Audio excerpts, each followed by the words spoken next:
modos de preguntar. Pregunta el que no sabe para saber. Pregunta el que sabe, si es profesor, porque a él se le encomienda un grupo de estudiantes y llegan los exámenes parciales o los exámenes finales y tiene que hacer preguntas para ver si los estudiantes, ellos o ellas, han aprendido la lección, saben y si están en grado de pasar al menos esa materia. También podemos preguntar, como dice el Evangelio de hoy, para poner a prueba a alguien. Imagínense que una persona sabe, ya que estamos en una especie de reality show en la vida, ¿no?, que ella o que él, pensando que estaba en el partido de fútbol o de hockey, tengo que andar diciendo de todos deportes, esto puede alargar la homilía media hora más, para que no me acusen, ¿no? Él o ella piensan que él o ella está en el partido de esto o de aquello, ahora se entiende mejor, y resulta que no falta el buey corneta, como se dice en el campo, que le dice, vi a él o ella en el boliche, con otra, ya está, ahora ya no me hagan repetir más porque me voy a aburrir. Entonces él o ella pregunta, cuando lo ve al día siguiente a la otra persona, ¿cómo te fue en el partido? Ella o él sabe que no estuvo en el partido y es y yo no digo que esté mal o bien, pero Así le preguntaban a Jesús muchas veces, pero no siempre, porque hay veces, ¿se acuerdan el Evangelio del joven rico? Le preguntó con sinceridad de corazón algo parecido a lo que este doctor le pregunta. Casi la misma pregunta. Y atención que Jesús, dice el Evangelio de Marcos, lo miró con amor a ese joven. Él tenía un deseo de crecer, de santidad, diríamos hoy. El Evangelio de hoy transcurre a través de 4 preguntas. Podríamos decir 5 porque Jesús le responde a esa pregunta, ¿qué debo hacer para heredar la vida eterna? Jesús responde con una, dividida en 2, pero es la misma. ¿Qué está escrito en la ley y qué lees en ella? Ya la pregunta por heredar la vida eterna señala un poquitito de cierto derecho a la vida eterna si yo hago esto o aquello, porque la heredad o la herencia era algo que aún hoy en el derecho está muy bien delineado. ¿Quién tiene derecho a heredar? Yo tengo derecho a la herencia de mi padre, de mi tía, si no tuvo hijos, al menos una parte. La parte cambia si hay testamento de por medio, en fin, pero hay siempre, y a veces, qué terrible, las familias se pelean por ese cenicero que no está claro para quién va a ir. Pero cuando considero la vida eterna como una especie de pago a mi buena conducta, ya me olvido de quién me la da y me recuerdo solo de quién la conquista. Lo cierto es que Jesús no responde y al doctor de la ley le dice, tendrías que saberlo, no lo dice así, que lees en la ley. Y ahí se manda un texto trenzado del Deuteronomio y del Levítico que todo buen judío debía saber, de memoria. Y lo saben. A Dios se lo ama con todo. Parece como los chicos hoy. Te quiero con todo. Con todo significa mi corazón, mi alma, mis fuerzas, mi espíritu. Con todo. Si Dios ha creado todo y vio que todo era bueno, Dios, entre comillas y no, merece un amor con todo, porque amor con amor se paga, con todo. Al que no tiene límites, mi corazón lo ama sin límites. Y el doctor, no como en la parábola o en el diálogo en Mateo, donde le preguntan a Jesús cuál es el mandamiento principal y Jesús contesta esto, y dice, y el segundo es semejante al primero. Acá el mismo doctor entró como ternero en el brete, se dice, ¿no es cierto? Y al prójimo como a ti mismo. Y estas dos frases, con todo, con todo, con todo, con todo, al prójimo como a ti mismo, revela la teología más seria del Antiguo y del Nuevo Testamento. Porque al prójimo yo no lo amo con todo mi espíritu, con todo a determinado prójimo, sino como a mí mismo. Tiene una medida, pero no la medida de te quiero un poquito deshojando margaritas, sino que la totalidad del amor es para Dios. El prójimo yo lo quiero a cada prójimo según una medida, como a ti mismo. Porque si yo quisiera al prójimo, al otro, con todo sin límite, lo estoy endiosando y le estoy exigiendo que sea como Dios. Así es como nos desilusionamos. Nos desilusionamos no por culpa del prójimo, sino porque yo pretendo que sea como un Dios. Mi mamá, mi papá, mi marido, mi marida, mi esposo, mi esposa, no la tengo, ¿no? Pero es un ejemplo. Mi hijo, mi hija, mi novio, mi novia, mi amigo. Concentrando en ellos toda la posibilidad del amor, le estoy exigiendo, sería sadismo, que fuera Dios. Y él o ella, como yo, somos humanos. Y eso generalmente los padres lo aprenden más rápido. Conocen las luces y sombras de sus hijos y los siguen amando igual. ¿Cuántas veces uno ha podido hablar con un papá o una mamá que tienen un hijo o una hija en la cárcel? Exagero el ejemplo, pero no es exagerado, me ha pasado. Y aún sabiendo culpabilidades o dolos o culpas graves, lo aman igual, y es mi hijo. Y al amarlo igual, no dicen, no, solo es inocente, no, porque no es verdad, sino que algunos lo reconocen lo que les ha pasado. Y están tristes, pero es mi hijo. Entonces, al responder así, Jesús le dijo, muy bien, es así. Pero, y va la tercera pregunta, él quedó un poco offside, no Jesús, sino el otro. Haces una pregunta teórica de la cual sabes la respuesta. Entonces, para justificar su intervención, va la tercera. Y ya es una pregunta no con trampa en el sentido que le está trampeando a Jesús, sino que este hombre, o esta mujer podría ser, se pone en el centro de la consideración del amor y pregunta en una especie de selfie espiritual, ¿quién es mi prójimo?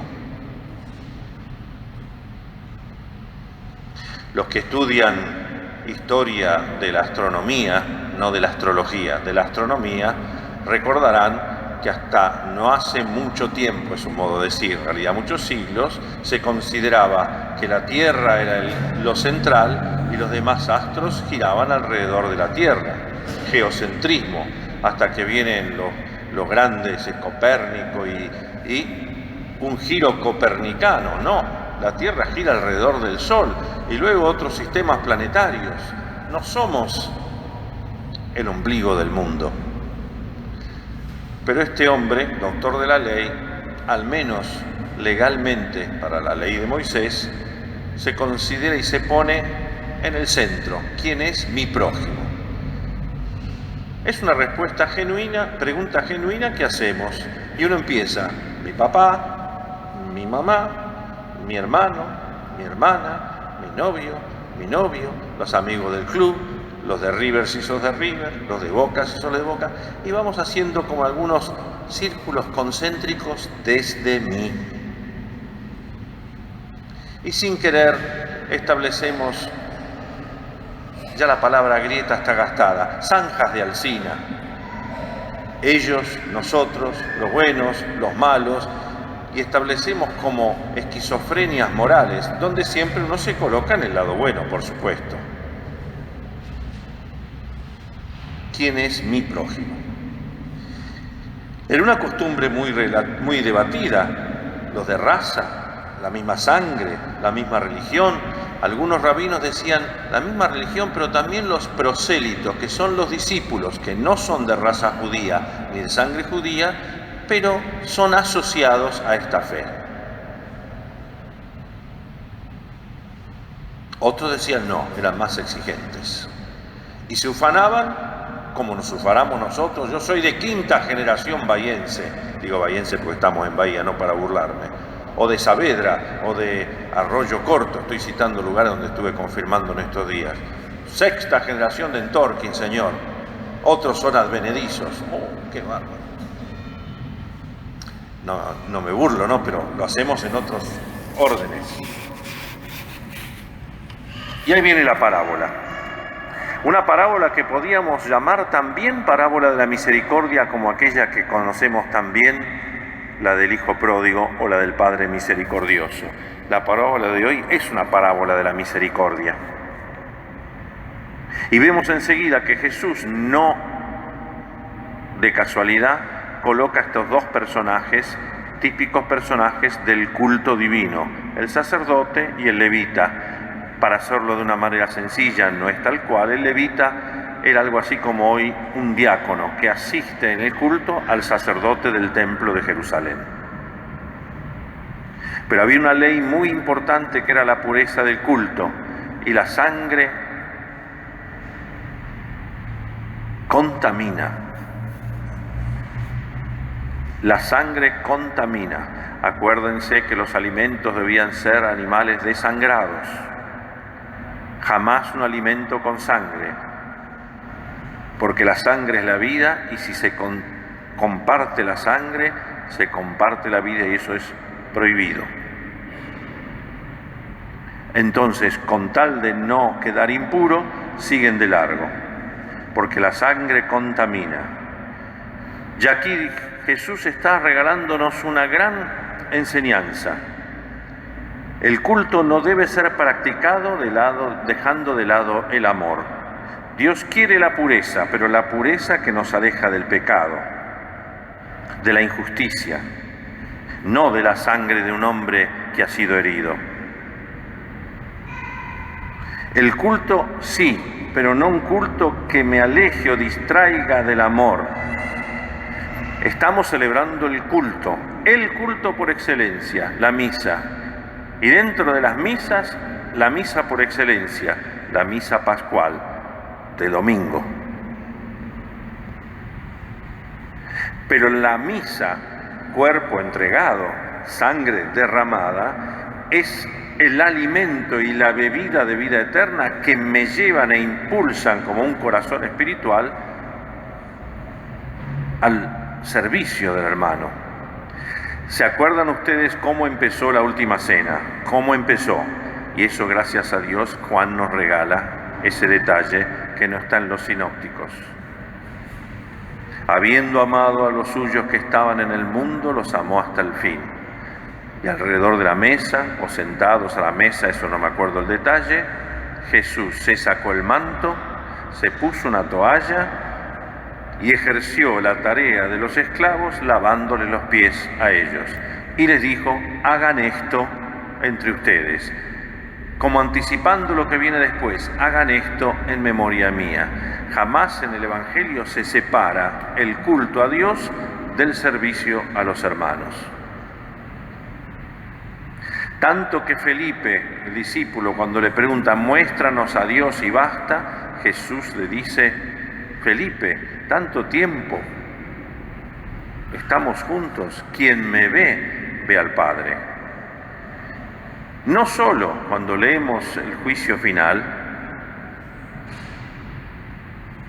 dar de comer, dar de beber, visitar al enfermo, al preso, etc. Les aseguro que cuando lo han hecho con ellos, lo han hecho conmigo.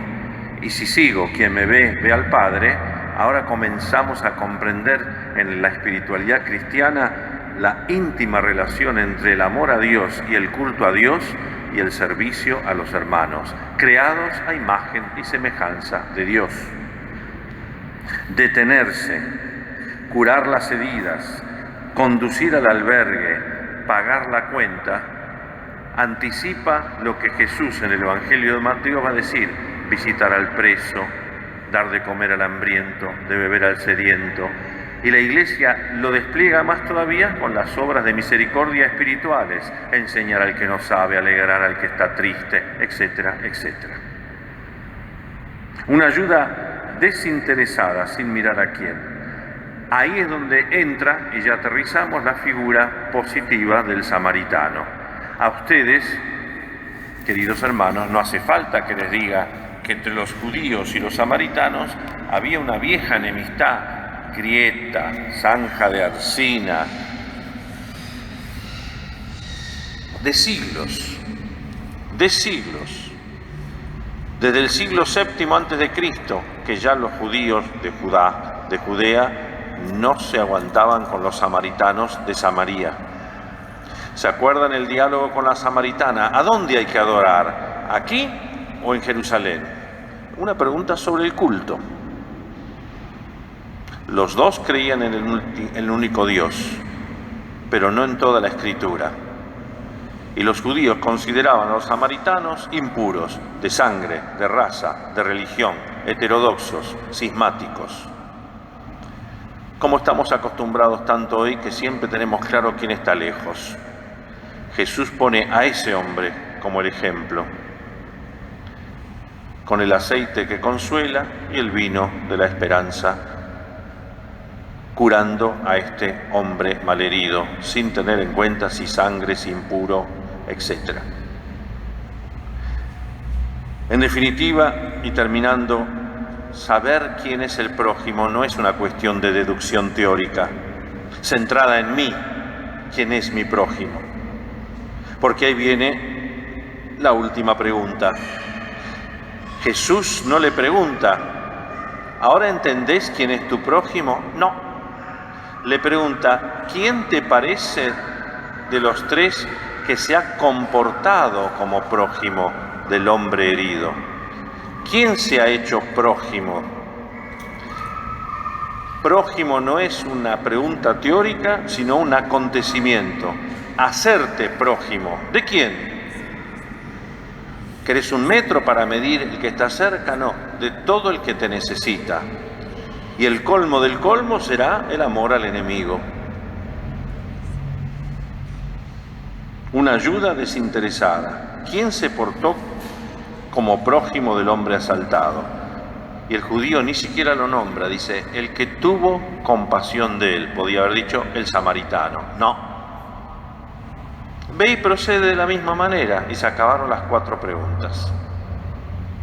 Pablo nos ayuda a entender con la segunda lectura magnífica, el himno de la carta a los Colosenses, cuál es el corazón de todo esto. Cristo. Cristo en el centro, principio y fin de lo creado y de la salvación. Hacerse Cristo para los demás, sos cristiano, ¿no? Y reconocer en el otro a Cristo. En la medida que lo han hecho con ellos, lo hicieron conmigo. Cristo, imagen de Dios, primogénito, cabeza de la Iglesia, quien ha reconciliado todo lo que existe. El prójimo, mis hermanos, no se puede definir. Sí se puede serlo. Prójimo no es un objeto a amar, sino un sujeto que ama y que se acerca a quien me necesita. Del problema teórico a resolver, tantas preguntas religiosas que hacemos para calmar nuestra sed de conocimiento, Jesús responde con una invitación neta a convertirnos, y que así sea.